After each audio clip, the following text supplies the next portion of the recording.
Good evening everyone. So today let's start with our question number 16 of exercise 5.2. Determine the AP whose third term is 16 and the seventh term exceeds the fifth term by 12.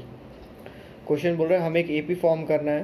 AP हमें खुद बनाना होगा जिसका third term हमें 16 दिया हुआ है और जिसका जो सेवेंथ टर्म होएगा वो उसके फिफ्थ टर्म से 12 ज़्यादा होगा. मतलब अगर मैं उसके फिफ्थ टर्म में 12 ऐड करूँगा तो I get seventh term. So let's check it out as given in the question. Third term 16, तो मैंने A3 इक्वल्स टू 16 लिख लिया. And seventh term exceeds fifth term by 12. Seventh term fifth term से 12 ज़्यादा है तो वो हमने यहाँ पे मेंशन कर दिया है. सो एज वी नो हमें यहाँ पे ना कॉमन डिफरेंस दिया था ना फर्स्ट टर्म दिया था, तो हमने अज्यूम कर लिया let A equals to first term and D equals to common difference. अब थर्ड टर्म हमें दिया हुआ तो पहले थर्ड टर्म के लिए इसको चेक करते हैं. थर्ड टर्म हमें 16 दिया था, तो एज पर nth formula an equals to a plus n minus 1 into d हम थर्ड टर्म को ये लिख सकते हैं a प्लस 2d, क्योंकि यहाँ पे थर्ड टर्म की बात हो रही है. अगर मैं यहाँ पे 3 रखूँगा तो 3 माइनस 1 इट विल बिकम 2, तो I get a plus 2d equals to 16. इसे हम इक्वेशन 1 बना लेते हैं क्योंकि आगे ये हमारे काम आएगी फर्स्ट टर्म फाइंड आउट करने के लिए. नाउ एज पर द क्वेश्चन सेज जो सेवेंथ टर्म है वो फिफ्थ टर्म से 12 ज़्यादा है, तो हमने लिख लिया A7 equals to A5 plus 12. अब ये यहाँ प्लस में है तो on the other side it will be negative, तो हमारे पास यहाँ गया A7 minus A5 equals to 12. अब यहाँ पे हम दोनों में nth टर्म का फॉर्मूला लगा देंगे a प्लस एन माइनस 1. यहाँ पे n की वैल्यू थी 7 multiply by d. Over here also a plus n minus 1 multiply by d. n की वैल्यू थी यहाँ पे 5. इसको हम सॉल्व करेंगे, will get a plus 6d. Over here we are getting a plus 4d equals to 12. वैसे ही चल रहा है. अब इसको मैंने ब्रैकेट में इसलिए अभी तक रखा हुआ है क्योंकि बाहर माइनस का साइन है. हाँ, as soon as I open this bracket you can see यहाँ पे प्लस साइन चेंज होकर माइनस हो गया है.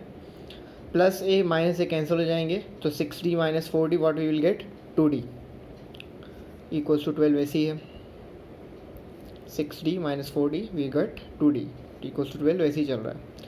2 यहाँ मल्टीप्लाई में तो on the other side it will become divide. तो हमें पता है 2 6 12, तो एट लास्ट हमारे पास d की क्या वैल्यू आ गई है 6. अब हमारे पास d आ गया है तो उसे हम इक्वेशन 1 में पुटअप कर देंगे तो will get our first term. तो इक्वेशन 1 मैंने यहाँ लिख ली है a plus 2d equals to 16. यहाँ पे हम लिख देंगे from equation 1 a plus 2d equals to 16. a plus 2 multiply by d की वैल्यू कितनी आई थी हमारे पास, d की वैल्यू वी गॉट 6. 6 हमने यहाँ पे पुटअप कर दिया है, तो 2 6 12 इक्वल्स टू 16. वैसे ही चल रहा है. 12 यहाँ प्लस में, वहाँ जाके माइनस. 16 माइनस 12 कितना आएगा 4. तो फर्स्ट टर्म कितना आ गया मेरे पास 4.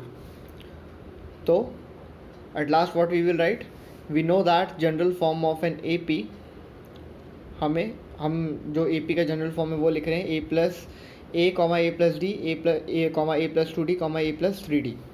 तो यहाँ पे मैंने a की वैल्यू रख दी, यहाँ पे a की भी रख दी, d की भी रख दी. In the same way over here also यहाँ पे d के साथ 2 मल्टीप्लाई हो जाएगा और यहाँ पे d के साथ 3 मल्टीप्लाई होएगा. तो by following this procedure we'll get 4 10 16 2 6 12 plus 4 16 and 22. In the same way it will continue further. So at last this is our answer जिसको कि हमने बॉक्स में पुट अप कर दिया है.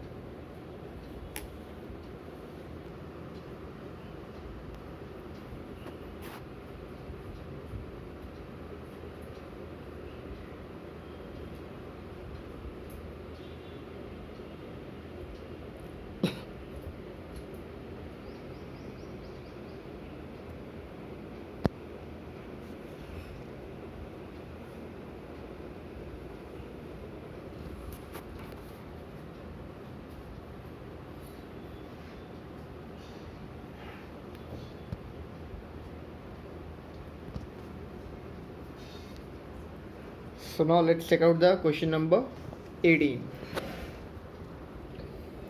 Question number 18, the sum of the fourth and eighth term of an A P is 24। बोल रहा है कोई एक ए पी है जिसका फोर्थ टर्म और एट्थ टर्म को अगर हम ऐड करते हैं तो हमारे पास 24 आता है। And the sum of six and tenth term is 44। बोलता है सिक्स और टेंथ टर्म को हम ऐड करेंगे तो हमारे पास 44 आएगा।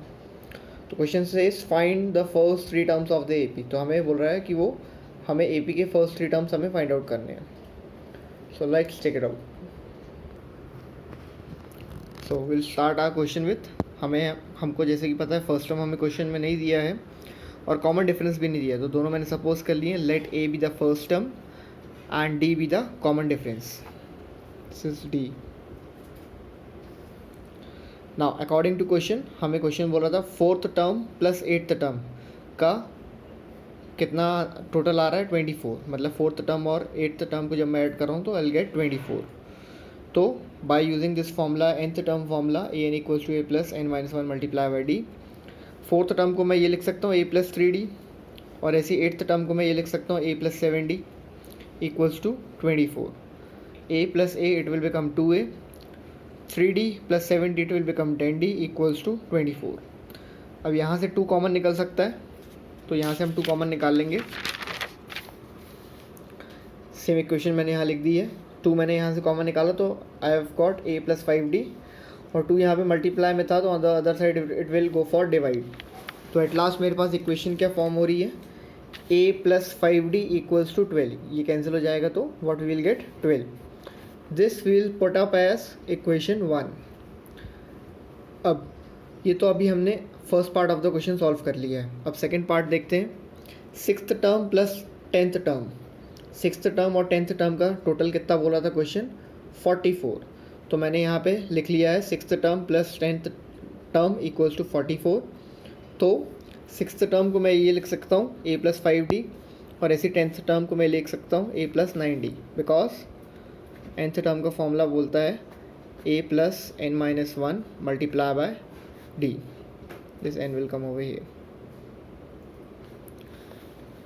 सो a plus 5d, a plus 9d equals to 44. Again a plus a will become 2a and 5d plus 9d will become 14d equals to 44. इसमें से 2 कॉमन ले लेंगे तो what will get a plus 7d, और ये 2 यहाँ multiply में again it will go on the other side और it will go for divide.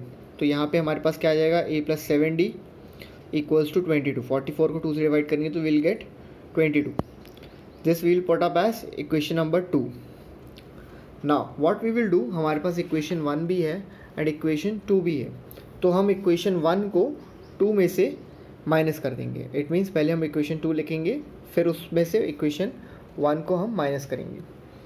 तो हमने यहाँ मेंशन कर दिया है 2 माइनस 1, तो 22 minus 12 equals to a plus 7d minus a plus 5d, a plus 5d। अब एज वी नो ब्रैकेट के पास माइनस का साइन है, तो जब हम ब्रैकेट को ओपन करेंगे तो अंदर का साइन चेंज हो जाएगा, जो कि यहाँ पे ये हो गया है। तो 22 minus 12 will become 10 and plus a minus a cancel हो जाएगा। तो हमारे पास यहाँ पे क्या बचा, 7d minus 5d, sign change हो गया है, बाहर ब्रैकेट के बाहर माइनस का साइन था। तो 7d माइनस 5d कितना हो जाएगा, इट विल बी 2d। तो हमने यहाँ लिख लिया है 10 इक्वल्स टू 2d। तो एट लास्ट d की वैल्यू मेरे पास कितनी आ गई, 5। यहाँ जाके इसको डिवाइड करेगा। अब मेरे पास d की वैल्यू आ गई है, तो मैं कोई भी एक इक्वेशन में इसको रख के a की वैल्यू निकाल सकता हूँ। तो मैंने यहाँ इक्वेशन 1 दोबारा लिख ली है, a प्लस 5d जो कि हमारी थी, a plus 5d equals to 12 मैंने लिख लिया है। इसमें मैंने d की वैल्यू रखी है 5। तो at last I am getting the value of a as minus 13। d की मैंने यहाँ वैल्यू रखी 5 5 25। On the other side it will become negative, 12 minus 25 will become minus 13। तो a की वैल्यू मेरे पास कितनी आ गई, माइनस 13। अब हम जैसे कि देख सकते हैं कि a की वैल्यू भी आ गई है मेरे पास और d की वैल्यू भी आ गई है मेरे पास। तो मैं इन दोनों को यूज़ करके एक ए पी फॉर्म कर सकता हूँ। तो let's check it out. Therefore first 3 terms a plus d a plus 2d। a की वैल्यू हमने वैसी रख दी minus 13, a plus d now minus 13 plus 5, common difference था 5 जो हमने निकाला था। And a plus 2d minus 13 plus 2 multiply by 5. इनको हम सॉल्व करेंगे तो what we will get -13 -8 -3. So these are the first 3 terms of our AP.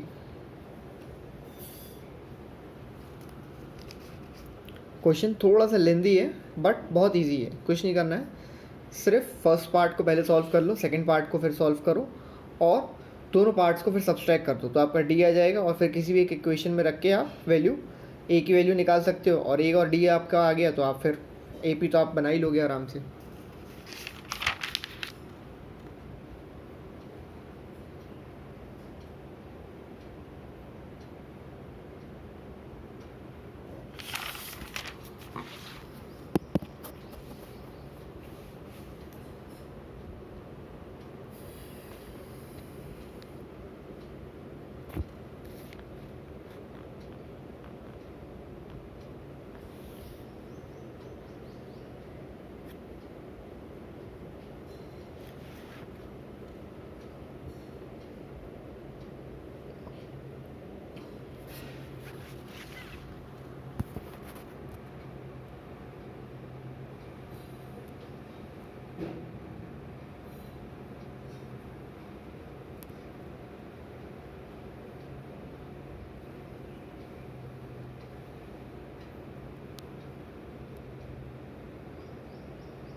So now let's proceed to our question number 19.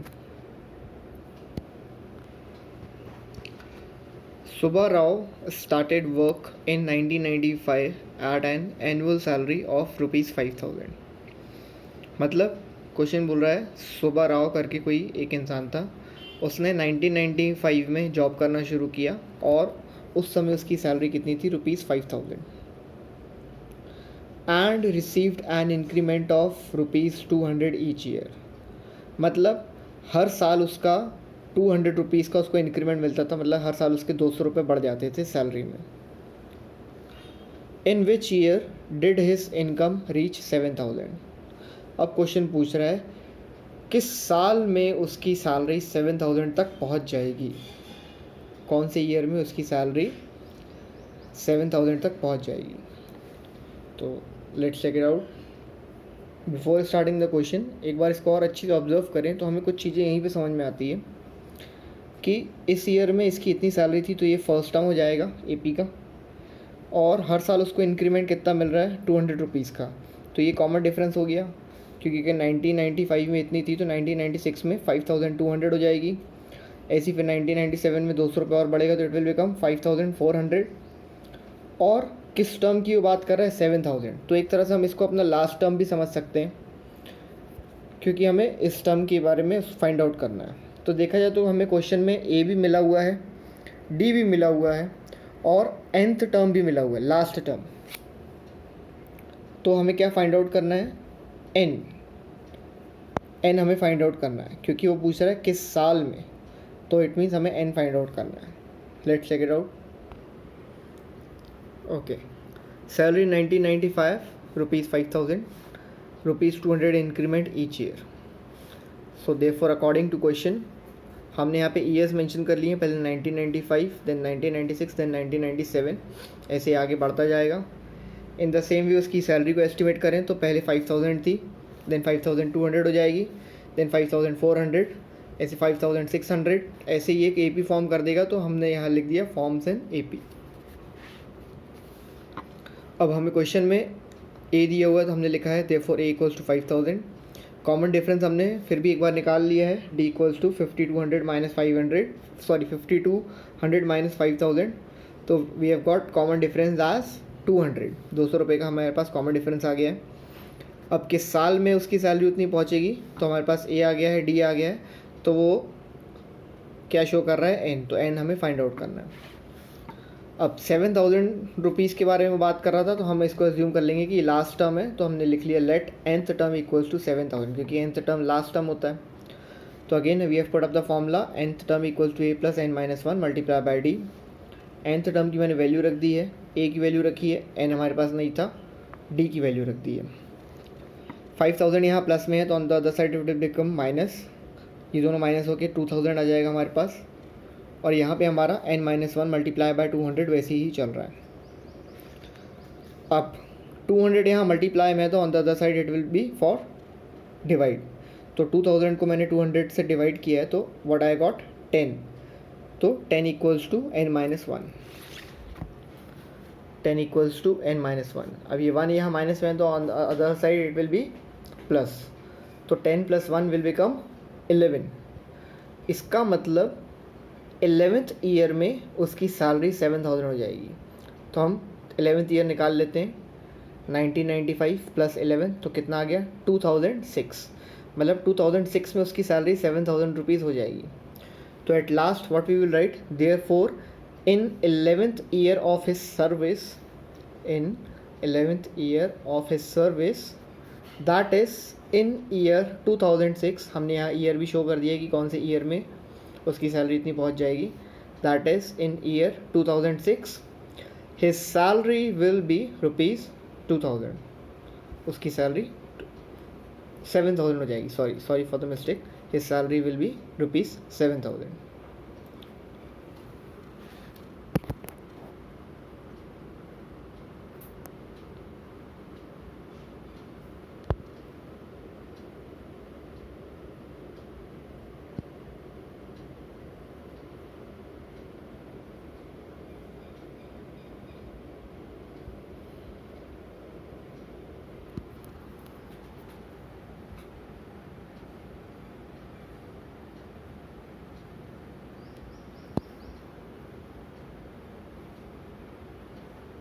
That's all for today. Thank you. Have a nice day. Please subscribe the channel for further updates.